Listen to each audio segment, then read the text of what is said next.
हम कर लेते हैं आप क्वेश्चन नंबर 2 को।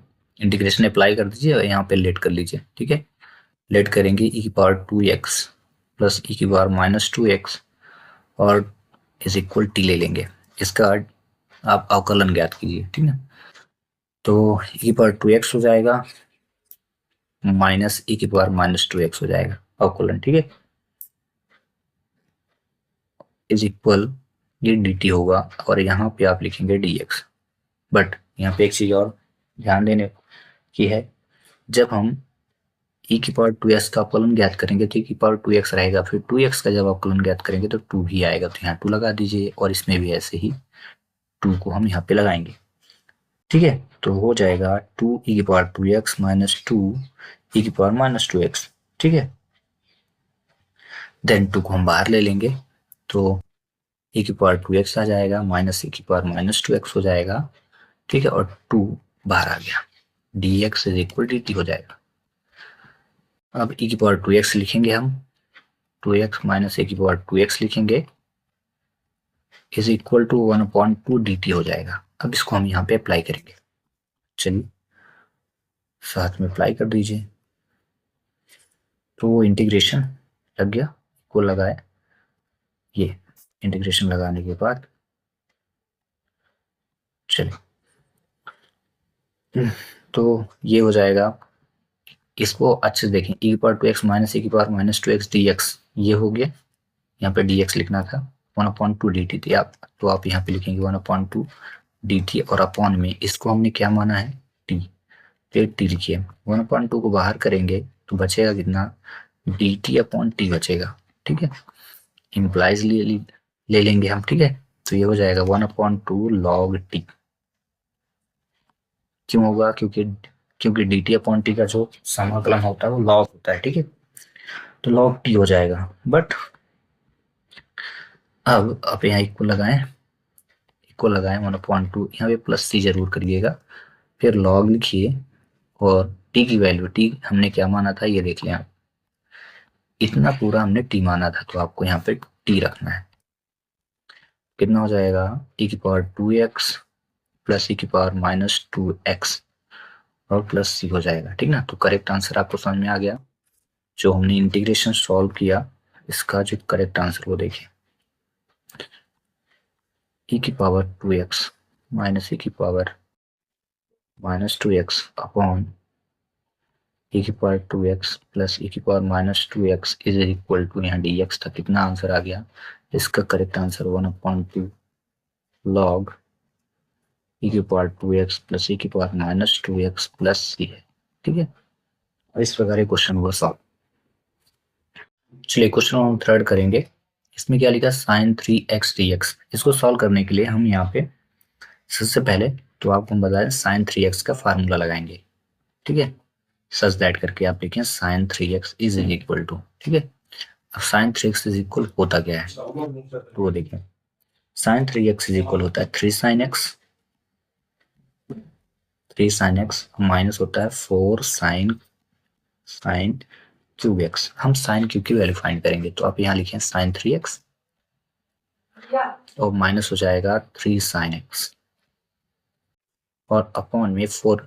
ठीक ना, अपॉन नहीं इक्वल लगाते हैं, ये प्लस था तो माइनस आया। ठीक ना, -4 sin क्यूब एक्स, 4 को इधर लाना है, माइनस के साथ लाना है। ठीक ना, उससे पहले माइनस के इंटू करें आप, तो ये हो जाएगा माइनस sin 3x और प्लस हो गया 3 sin x is equal 4 sin cube x. अब यहाँ पे 4 को डिवाइड करेंगे हम, दोनों के साथ डिवाइड कर दीजिए, तो इसमें जब हम करेंगे तो ये हो जाएगा -1/4 sin 3x और यहाँ हो जाएगा plus 3/4 sin x is equal sin cube x. इसका मतलब आपको समझ में आया कि जहाँ sin क्यूब एक्स है, ये जो है, इसकी जगह मैं इसको सॉल्व कर दूं ना तो हमारा आंसर वही आ जाएगा। तो बस वही करने भी वाले हैं। इसके बाद आप इंटीग्रेशन लगाएं, यहाँ पे फिर से आप क्या करें, वही लिखें sin क्यूब एक्स और dx अप्लाई करें, इंटीग्रेशन लगा करके इसकी वैल्यू रख दें। ये हो जाएगा 1/4 साइन 3x और प्लस रहेगा 3/4 साइन x। ये देखिए इसकी वैल्यू A to Z मैंने यहाँ पे रख दी। लास्ट में dx जरूर आपको अप्लाई करना है, ठीक है। अब इसको हम अलग अलग कर देते हैं, तो -1/4 बाहर आ गया और ये हो गया साइन 3x dx प्लस 3/4 को अब बाहर कर दें और लिखें साइन x dx। चलिए तो हम सॉल्व करते हैं। माइनस लिखें 1/4 और साइन 3x का क्या हो जाएगा माइनस कॉस 3x लिखें अपॉन 3। ऐसे ही यहाँ पे 3/4 लिखें, साइन का क्या हो जाएगा माइनस कॉस x, ठीक है, और प्लस। अब इनटू करें तो माइनस माइनस प्लस हो जाएगा, तो 1/12 cos 3x minus 3/4 cos x plus c, ठीक है। इस क्वेश्चन का करेक्ट आंसर यही होगा, ठीक है। बट आप चाहें तो इम्प्लाइज लिख करके इसको आगे पीछे कर सकते हैं, -3/4 cos x plus 1/12 cos 3x plus c, ठीक है। चलिए मिलते हैं नेक्स्ट में, चलो ठीक है। इंटीग्रेशन लगाइए आप, यहाँ पे लिखिए 1 minus cos x upon 1 plus cos x और dx। यहाँ पे हम फार्मूला अप्लाई करने वाले हैं। ये क्या होता है 2 साइन स्क्वायर x/2 और अपॉन में लिखेंगे 2 cos स्क्वायर x/2 dx, ठीक है। इम्प्लाइज 2 से 2 डिवाइड हुआ तो कितना हो गया साइन स्क्वायर, फिर से 2 को आप डिवाइड करेंगे तो sine square upon cos square, मतलब ये बन गया कितना tan स्क्वायर x/2 dx।